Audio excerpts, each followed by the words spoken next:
person feel valued, important, even if you're the first person that's done it, compared to anybody else in their circle. So that's very, very important. But we're go ahead, Ingrid. You have something? And I just feel like this conversation really makes it clear that there's this connection between PTSD and suicide risk.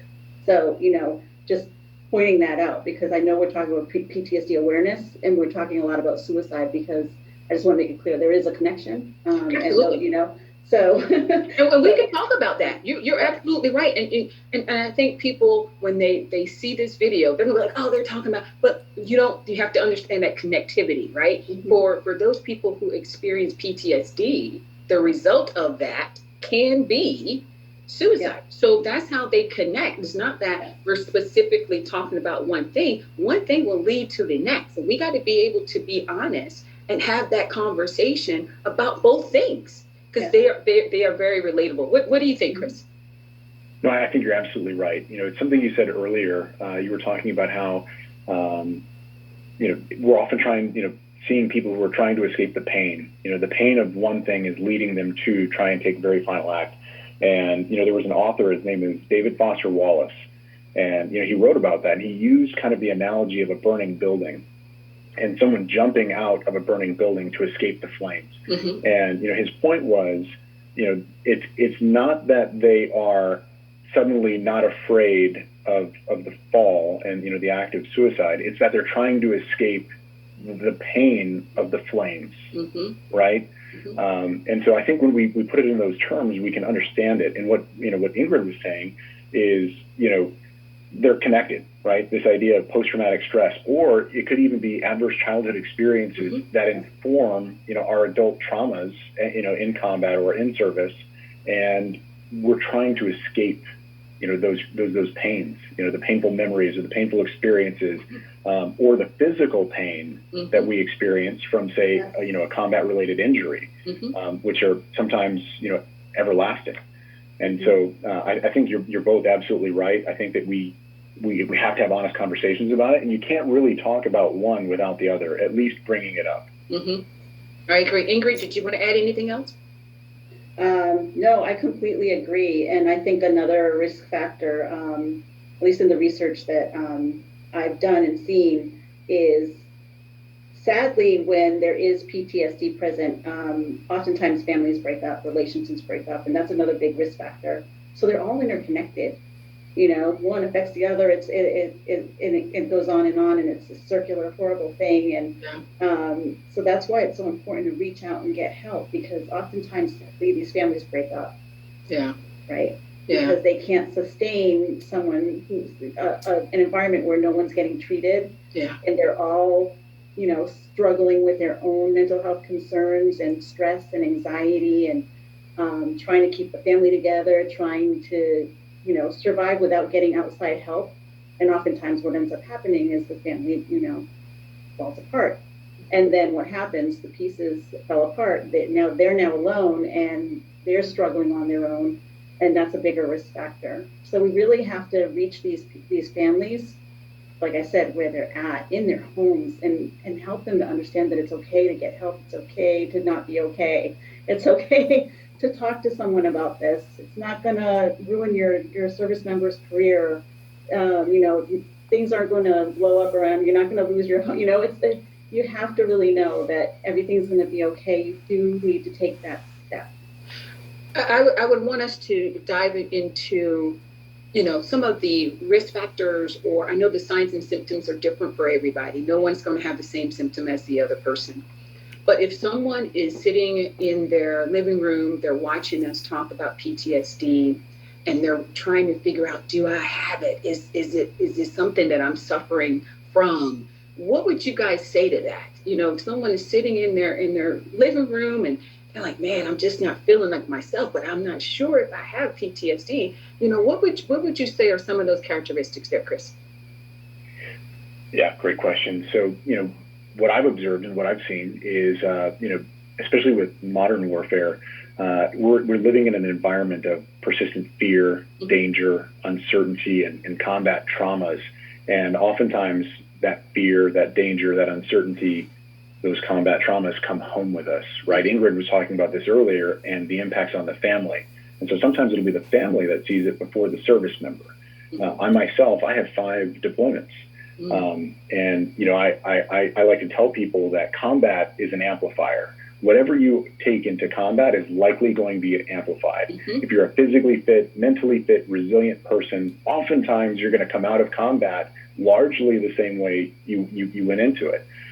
However, if you have relationship issues, financial issues, whatever it might be, whatever you took to combat, it's going to get amplified. And they're probably not going to resolve themselves. And you're going to come out of combat with a larger problem than you went into it with.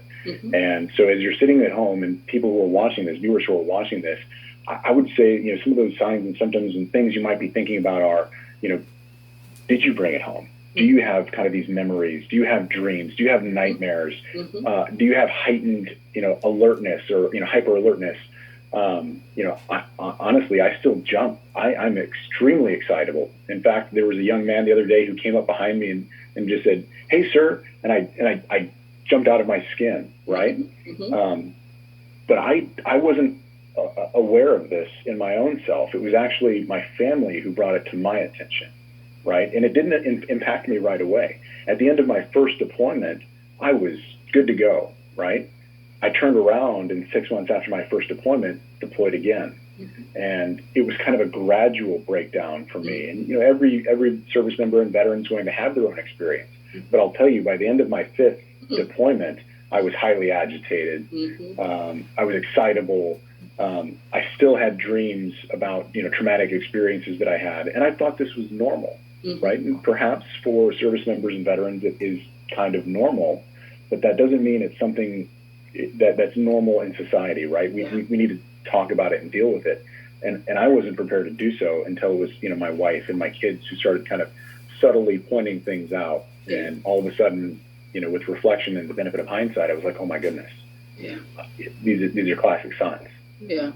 And the same thing for you, Ingrid. What would you say to a spouse or a family member that's sitting there and they're looking at dad or mom and be like, man, I just know something's not right. And how do I convince them to get help? And the reason why I asked that is because I had done a speaking engagement at a middle school, 6th, 7th, and 8th graders. And my topic was, it's okay to not be okay, because I wanted to engage these students and say, you know, you may have a family member who may be experiencing PTSD. This is me. I have PTSD, and I'm up here talking to you guys to bring awareness to the topic. And at the end of my 3-hour, because each group, I had to do the same presentation. At the end of my presentation, the 8th grader came up to me and she said, I believe my father has PTSD. Why do you think that? And she was like a nurse. She was like, he has this, and he's excitable, he's irritable, and he doesn't sleep. I hear him pacing the floor. He's angry all the time. He was deployed 3 times. And I was like, whoa, who's taking care of this little girl that is seeing her father experience this? So Ingrid, talk to that little girl that's sitting there on that couch and she's watching her father kind of, you know, go downhill. Talk to her and tell her what she should be thinking about or how to help her father. Sure. I mean, if I was talking to a small child about what they're seeing, the differences in their parent, I mean, the first thing I would say is it's not your fault, because that's the first thing kids do is blame themselves for changes in their environment, in their loved ones, and, you know, reassure her that they didn't do anything wrong, that, you know, that their parent loves them, that they're going through something really difficult. And it's hard to understand because you're small and, you know, it's hard to understand these kinds of medical things, but your dad or mom has been through a lot. You said dad, right? Your dad's been through a lot. And so, you know, that he needs to get better. So he needs to see someone to get help, to get better. Just like when you have a stomach ache or a headache and a fever and your parents take you to see the doctor, you know, there's something wrong and your parent needs to go see a doctor so they can get better. But just remember that what you're seeing and what's happening is not your fault.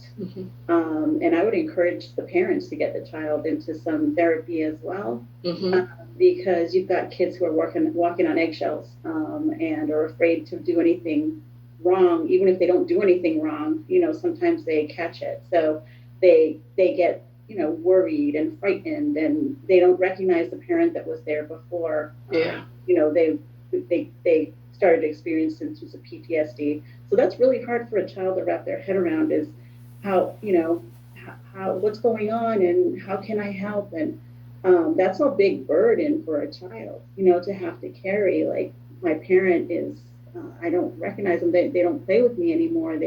He's always sad or angry or distant, or we can't go anywhere because he gets mad if there's too much of a crowd around.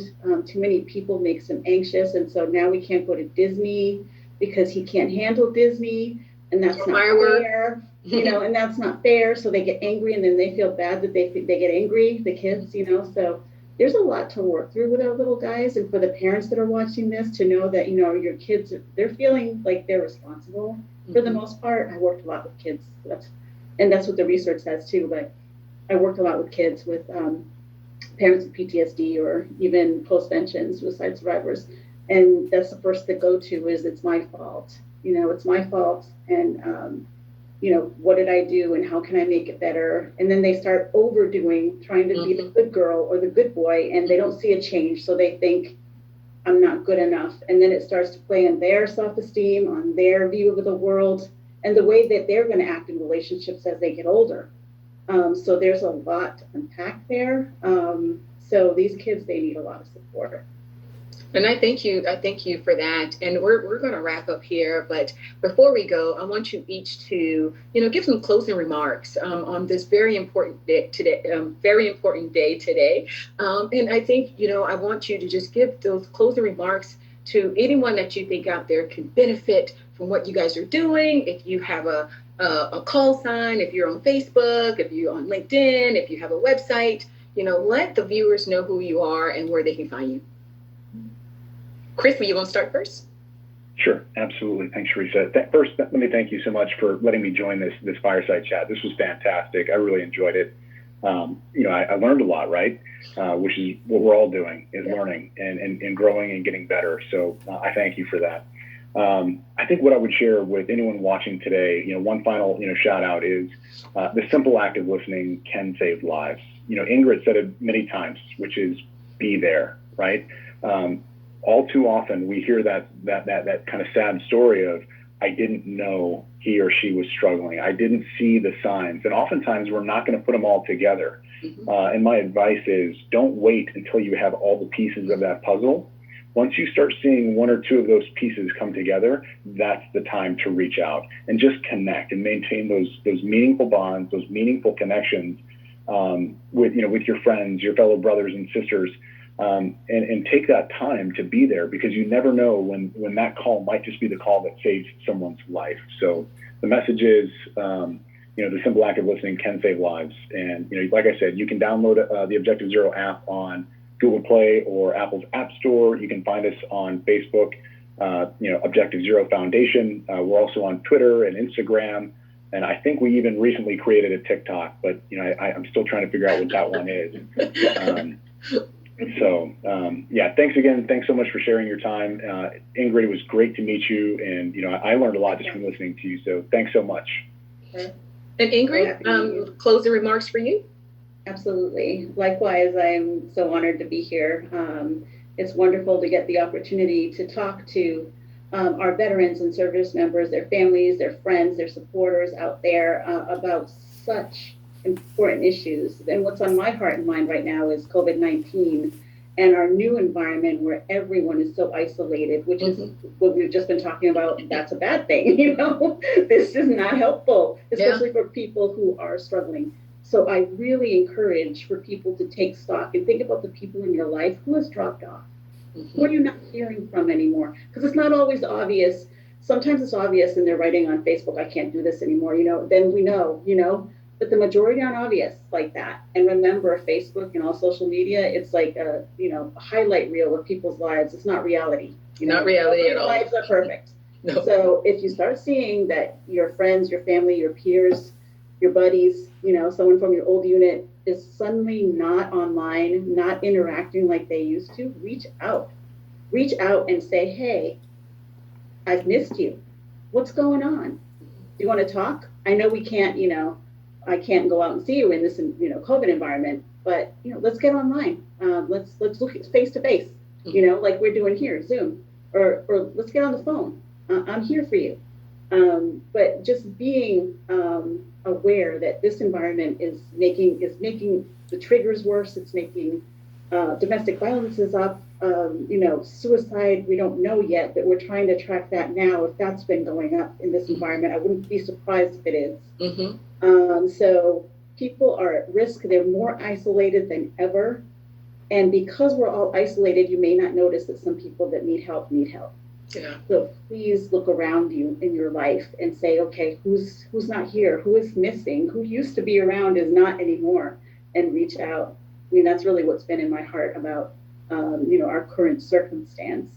And we're MSBHC, and we're a group of military and veteran spouses who are mental health professionals. And you can find us on Facebook. We have a group for any